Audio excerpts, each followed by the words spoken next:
बिस्मिल्लाहिर्रहमानिर्रहीम। इस वक्त हम तहसील गोजरा के गांव 366 जीमबे गनिया के अंदर मौजूद हैं और हमारे साथ कपास के काश्तकार मास्टर मुश्ताक साहब भी हैं और हमारे साथ यासर हुसैन साहब एग्रीकल्चर ऑफिसर मूंगी झैल और फील्ड असिस्टेंट कमर हमारे साथ मौजूद हैं। यासर साहब से मैं गुजारिश करूंगा कि वो हमें बताएं कि कपास की सोइंग तक के जो मराहिल हैं उनके अंदर ज़िम्मेदार को कौन कौन सी एहतियात करनी चाहिए। बिस्मिल्लाहिर्रहमानिर्रहीम। सबसे पहले ज़िम्मेदार भाइयों के लिए पैगाम है कि वो कपास की काश्त जो है ना उसको मुकम्मल करें। 15 मई तक इसको कंप्लीट करें। इसका असल टाइम 1 अप्रैल से लेके 15 मई तक होता है। तो इसके सबसे पहले जो चीज़ देखने वाली होती है, एक तो आपने अपना फील्ड सेलेक्ट कर लिया कि अब मैंने कपास इस जगह पे लगानी है। दूसरी चीज़ जो सबसे देखने वाली है वो ये है कि बीज कहाँ से आपने सेलेक्ट करना है, कहाँ से लेना है। तो बीज के लिए सबसे पहले आपने ये चीज़ देखनी है कि जो किस्म मैं काश्त कर रहा हूँ, आया कि ये वैरायटी किस किस्म की है, किस कंपनी की है, आया कि ये अप्रूव भी है या नहीं है। तो आजकल जो किस्में आजकल गवर्नमेंट ने भी अप्रूवल दी हुई है, इनमें ट्रिपल जीन एग्जाम भी आ रही हैं, सिंगल जीन भी आ रही हैं और बीटी कार्टन ना गैर बीटी कार्टन भी है, भी एग्जाम भी हैं। तो सबसे पहले आपने देखना है कि मार्केट से जाके मैंने अच्छी कंपनी का सीड, क्योंकि ज़्यादातर बीज जो है सप्लाई करती हैं प्राइवेट कंपनियां, तो आपने सबसे पहले उसका टैग देखना है जाके। नीले रंग का टैग जिस वैरायटी को लगा होगा वो समझे कि गवर्नमेंट की तरफ से उसको अप्रूवल दी गई है।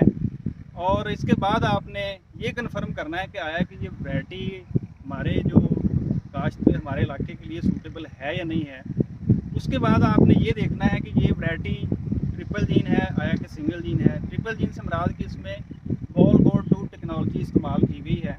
इसमें डबल जीन जो है वो मौजूद है लेपिडोप्टेरा इंसेक्ट के खिलाफ, या सिंगल जीन मौजूद है। तो इस चीज़ को फिर इसके बाद इसमें इसके ऊपर जो है वो ग्लाइफोसेट का स्प्रे या आप बगैर जो है ना सीड अप्लाई किए हुए अप्लाई कर सकते हैं या नहीं कर सकते। ये चीज़ें देख के आपने फिर टैग आपने नीले रंग का देखना है कि ये अप्रूव भी है बीज। उसके बाद आपने वो चीज़ बीज लेना है। तो गवर्नमेंट की अप्रूव शुदा वैरायटी को कोशिश करेंगे काश्त की जाए। उसके बाद आपने फील्ड के अंदर लगानी कैसे है, आपने बीज ले लिया, नीले रंग का टैग आपने ध्यान में रखना है। ये नीले रंग का टैग सिर्फ उन्हीं अक़साम को दिया जाता है, federal seed certification and registration department वाले उसी को देते हैं जिसको अप्रूव किया जाता है। तो इसके बाद आपने ये देखना है कि वैरायटी मैंने ख़रीद ली है, अब मैंने इसको लगाना है फील्ड में। तो आप बेहतर यही है कि आप उसको बेड पे लगाएं या रिजेस पे लगाएं, खेलियों पे लगाएं, क्योंकि बेड्स या रिजेस पे ऊपर लगाई हुई कपास जो है वो एक तो उसकी बढ़ोतरी अच्छी होती है और उसकी ग्रोथ रेट ज़्यादा है। बजाय इसके आप उसको ड्रिल से काश्त करें। ड्रिल भी आप कर सकते हैं अगर आपके पास रिसोर्सेज नहीं है इतने के, पानी आपके पास कम है, तो फिर आप ड्रिल पे भी जा सकते हैं। बाद में भी आप खेलियों में कन्वर्ट कर सकते हैं। तो बेहतर यही है कि आप खेलियों पे काश्त करें। लेकिन एक चीज़ और भी आप ध्यान में रखें कि आपने जो वैरायटी सेलेक्ट की है वो शाखदार है, गैर शाखदार है। अगर तो वो वैरायटी शाखदार है तो फिर आप उसका फासला जो है ना वो डिटरमिन करेंगे कितना फासला मैंने ना कितने फासले पे इसको लगाना है।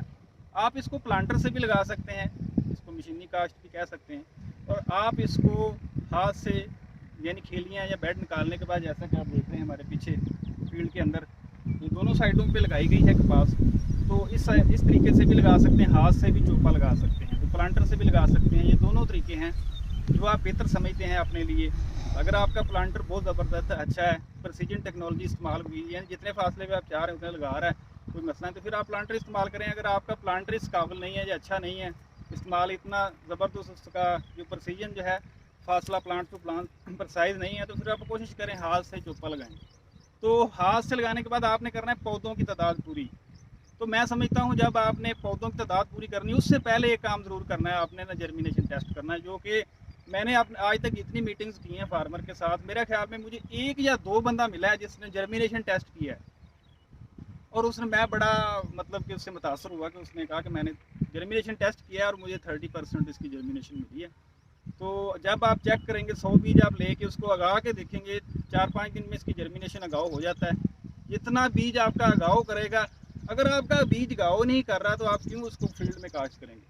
आपका बीज गाँव करेगा, उसके बाद आप उसको जितनी परसेंटेज है उसके हिसाब, अगर आपका बीज ही 20% उग रहा है तो आप क्यों उसको काश्त करें? आपका बीज नाकस है, आप उसको लगा लेंगे, आपका सारा जो तैयारी है ज़मीन की, सारा आपके अखराजात जो हैं वो आपको फ़ायदा नहीं देंगे। फिर आपको पता है कि ये सारी इनपुट कास्ट बहुत ज़्यादा है आजकल फसलात की, तो ये रिस्क को कम करने के लिए हम कहते हैं कि आप जर्मिनेशन टेस्ट पे मैं जोर दे रहा हूँ कि जर्मिनेशन टेस्ट हर सूरत अब आपने करना है इसका, क्योंकि कपास की जर्मिनेशन का स्टैंडर्ड जो है वो 75% है। हमारी जो रेगुलेटरी अथॉरिटी है, जो हमारी सीड को रेगुलेशन करती है, उसने जो स्टैंडर्ड बनाया हुआ है वो 75%, अगर सीड कोई भी वैरायटी है कपास की वो 75% आपको जर्मिनेशन नहीं दे रही तो वो वैरायटी हम कहते हैं कि उसकी जर्मिनेशन बहुत अच्छी नहीं है। अगर 75 के अराउंड अबाउट उसकी आ जाती है परसेंटेज तो आप समझिएगा बहुत अच्छी जर्मिनेशन है। अदरवाइज़ अगर 55-60 तक आती है तो हम कहेंगे बीज ठीक है, लेकिन उसकी मकदार ज़्यादा कर लें। देखिए खेलियों पे काश्त के लिए आप 6 से 8 किलो बीज लगाएं और उसके बाद आप ये अपना खेलियों पे काश्त के लिए आप 6 से 8 किलो बीज का इस्तेमाल करेंगे और एक जगह पे आप 3 बीज भी लगा सकते हैं, 4 बीज भी लगा सकते हैं। मैंने पहले कहा कि आप जर्मिनेशन टेस्ट कर लेना तो आपका 2 बीज भी आप लगाएंगे, जब आपको पता होगा कि मेरा 75% जो बीज है ना वो उगाव कर रहा है तो आप फिर उसकी जगह 2 बीज भी लगाए जाएंगे तो आपका ना मतलब बीज कम इस्तेमाल होगा। अगर आपको पता नहीं है कि मेरा बीज उगाव कितना करेगा तो फिर आप 3-3, 4-4 बीज लगाएंगे तो आपका ना मतलब बाद में आप उसको थिन आउट करेंगे, पौधों को निकालेंगे उसके 20 से 25 दिन बाद, तो आपकी प्लांट पॉपुलेशन पूरी हो जाएगी। अगर आप जर्मिनेशन टेस्ट नहीं करेंगे और पौधे एक से ज़्यादा नहीं लगाएंगे तो आपकी पौधों की तादाद जो कि हम रिकमेंड करते हैं कि 17,500 होने चाहिए कम से कम काटन के अंदर, फील्ड के अंदर, वो कभी पूरे नहीं होंगे। तो ये था एक बहुत अहम पॉइंट कि जर्मिनेशन टेस्ट आपने करना कैसे है। आपने 100 बीज ले लेना है, ज़्यादा भी ले सकते हैं।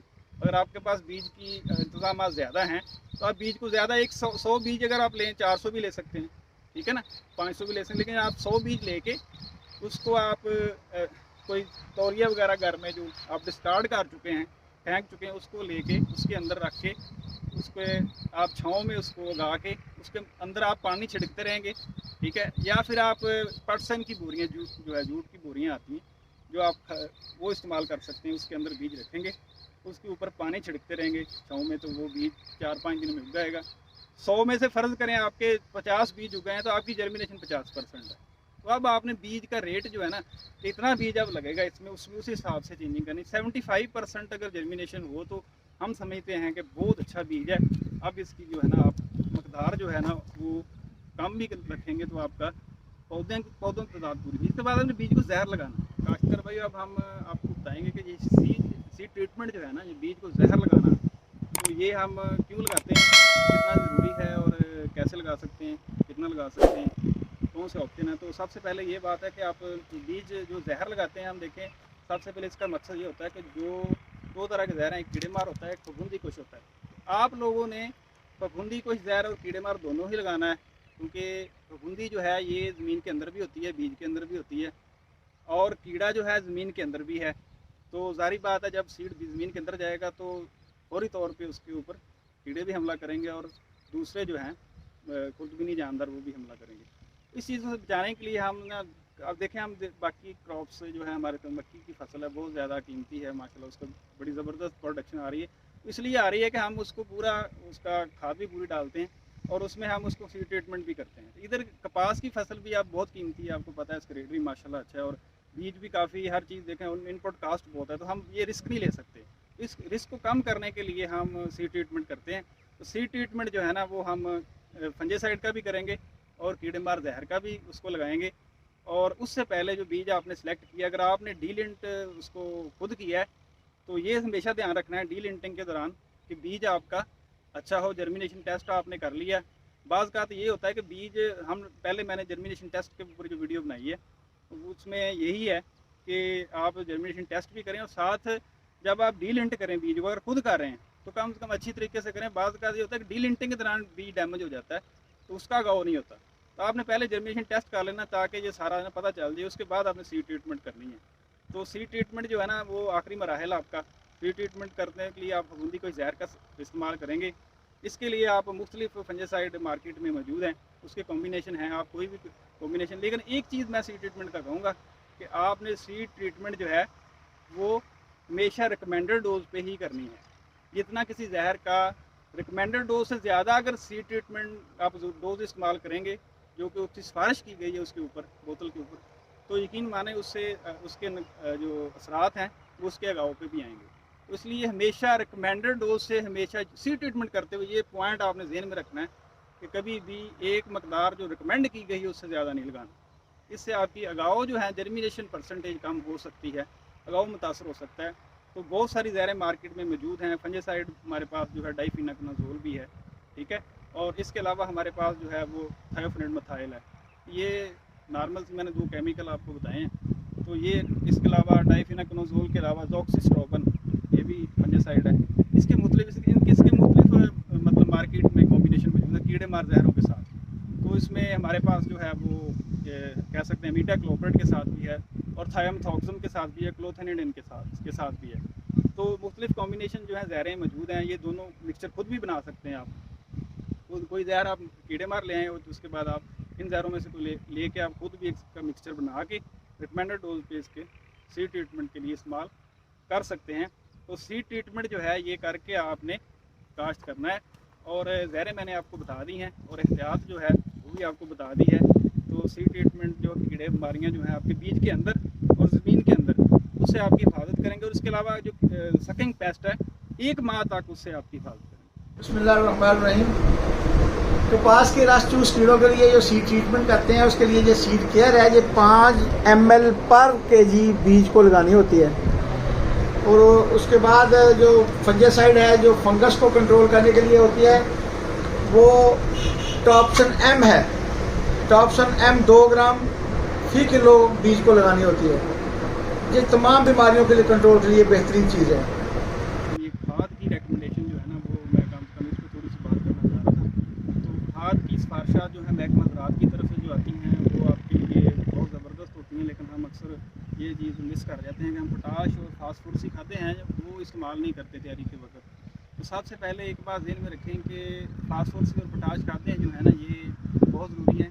हम क्यों रिकमेंड करते हैं कि ये तैयारी के वक्त डालें, हमारी सिफारिशात ये तो इसकी मेन वजह जो है ये है कि जो फास्फोरस खाद है ना ये ज़मीन के अंदर जब जाती है तो ये फिक्सेशन का इसका मसला है। ज़मीन के अंदर जो फिक्स हो जाती है वो आस्ता ये रिलीज़ होती है। इसी तरह पोटाश के बारे में बड़ी मिसकंसेप्शन है हमारे इधर ना, मतलब पोटाश को बार इस्तेमाल करते हैं सिगरेट्स में, ऊपर भी इस्तेमाल करवाते हैं, ये आखिर में जाकर करें। सर इसमें ये है कि ज़मींदार भाइयों के लिए बड़ा अच्छा पैगाम है कि ये पोटाश की खाद है ये भी फिक्सेशन का शिकार है ज़मीन के अंदर। तो इसका फिक्सेशन का प्रॉब्लम भी है और बहुत अच्छा तरह जो हमारे भाई माहिर हैं वो जानते हैं कि इसका जो ज़मीन के अंदर है फिक्सेशन का मसला ये फास्फोरस की ही तरह है। तो ये भी जाके तकरीबन 98% तक भी फिक्सेशन इसकी नोट की गई। नो डाउट वो फिक्सेशन का मतलब ये नहीं होता कि वो पौधे को मिलेगी नहीं, मिल जाती है आस्ता, लेकिन इसका जो पौधे को मिलने वाला हिस्सा बहुत कम होता है। तो इसलिए हम कहते हैं कि इसको तैयारी वक्त ही डाल दें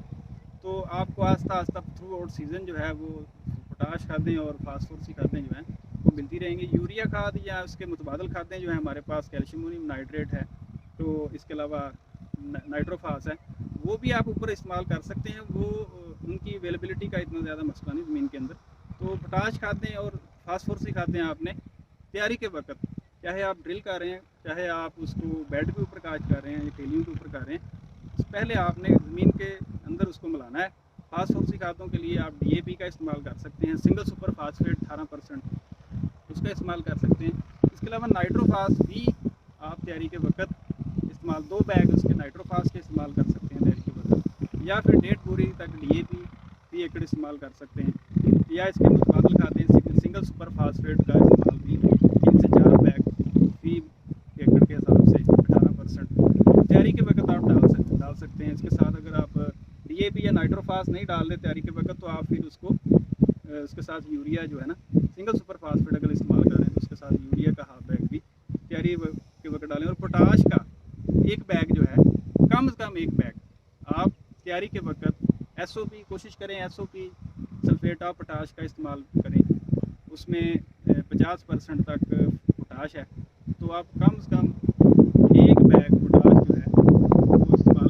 तैयारी के वक्त मैंने जैसे बताया कि क्यों करनी है, पोटाश और फास्फोरस की खादें जो है तैयारी को। उसके बाद जब आपका फ्लावरिंग फूल लेना शुरू करेगी ये आपकी फसल, फिर आपने नाइट्रोजनी खादों को इस्तेमाल करना है। नाइट्रोजनी खाद की जितनी ज़रूरत पौधे को पहले होगी वो ज़ाहिर बात आपने DAP भी डाली है नीचे, या फिर आपने सुपर डाली है तो उसके साथ यूरिया भी डाली है, तो वो ज़रूरत नहीं है सर। जब पौधा इस्टेब्लिश हो जाएगा 35-40 दिन के ऊपर इसकी फ्लावरिंग स्टार्ट हो जाती है, उसके बाद आपने इसको नाइट्रोजन खाद देनी शुरू करनी है। तो मुख्तलिफ मराहिल में आप इसको नाइट्रोजन खाद जो है देते रहेंगे। कुछ हिस्सा आप तैयारी के वक्त डाल दिए, उसके बाद आने वाले वक्त में हर 15 दिन के वक्फे में, यानी कि हर दूसरे पानी के साथ एक नॉर्मल सी हम रिकमेंडेशन जो है ना जनरलाइज रिकमेंडेशन दे रहे हैं कि आप हाफ बैग यूरिया का दे सकते हैं। तो ये थोड़ी सी टिप्स थे आपको। इसके अलावा बोरान और जिंक का इस्तेमाल भी आप तैयारी वक्त भी कर सकते हैं, और उसके बाद आप ऊपर उसकी स्प्रे कर सकते हैं 45 दिन, 60 दिन और 90 दिन पे। जिंक और बोरान का स्प्रे भी किया जा सकता है तैयारी के वक्त, इसको आप डाल भी सकते हैं ज़मीन में फास्फोरस या पोटाश खादों के साथ। शुक्रिया। वालेकुम। नाम बताएं सबसे। मोहम्मद मुश्ताक 304 जींबे गनिया। अच्छा मुश्ताक साहब, कौन सी वैरायटी आपने काश्त की है? FI 333 हमने काश्त की है। कितने एकड़ पे काश्त किया और किस तरीका से आपने ये कपास को काश्त किया? 2.5 एकड़ में काश्त की है, इसको प्लांटर के तरीका से काश्त की है। अच्छा मुश्ताक साहब, आपने काश्त करने से पहले जो रिकमेंडेशन महकमा आपको देता है सीड ट्रीटमेंट के हवाले से, हाँ जी, हाँ जी, वो की है? हाँ मैंने दवाई का इस्तेमाल किया, ट्रीटमेंट किया है बीज। ठीक है। अच्छा ये ट्रिपल जीनी वैरायटी थी, आपने कौन सी तारीख को काश्त किया? ये तकरीबन 1 अप्रैल से काश्त की है। ठीक है। अच्छा मुश्ताक साहब, ये इस वक्त फील्ड आपका काफ़ी माशाल्लाह नीट एंड क्लीन नज़र आ रहा है, तो क्या किया है आपने इसमें, ये थोड़ा सा बताएं व्यूअर्स को ताकि लोगों को रहनुमाई हो सके। पहले मैंने राउंड अप का इस्तेमाल किया है, जिसमें काफ़ी बूटियाँ जड़ी बूटियाँ जब वो सड़ी है, तकरीबन 1-2 जड़ी बूटियाँ है वो मैंने आप दोबारा राउंड अप स्प्रे नहीं कर उनमें दोबारा दिया कई दिया। अच्छा पहले वो कह रहे हैं कि हमने इसके ऊपर ग्लाइफोसेट या राउंडअप का स्प्रे किया था 1 माह के तकरीबन बाद, उसके बाद जो जड़ी बूटी थोड़ी बहुत बच गई हैं वो हाथ से उन्होंने गोडी से तलफ कर दी हैं। अच्छा ग्रोथ काफ़ी अच्छी है इसकी माशाल्लाह। अब ये बताएं कि इसको खादें कौन सी इस्तेमाल की? खाद मैंने DAP इस्तेमाल किया है, जी। 1 सल्फर इस्तेमाल किया है 2.5 एकड़ में। अब मैं यूरिया इस्तेमाल कर NPK 1 बोरी इस्तेमाल किया है जी, जिसमें, और आधी बोरी यूरिया की इस्तेमाल किया है। अच्छा मुश्ताक साहब, आपने पिछले साल भी कपास काश्त की थी, सेटिस्फाई हैं? महकमा आपके पास आता है, जो मीटिंग वगैरह होती हैं, क्या उससे आपको पता चलता है, उससे क्या फ़ायदा हो रहा है? वो मेरी रहनुमाई करते रहते हैं, मीटिंग हमारे साथ होती रहती है जी। और हमारे पास आते रहते हैं महकमा रहते हैं ऑफिसर साहब।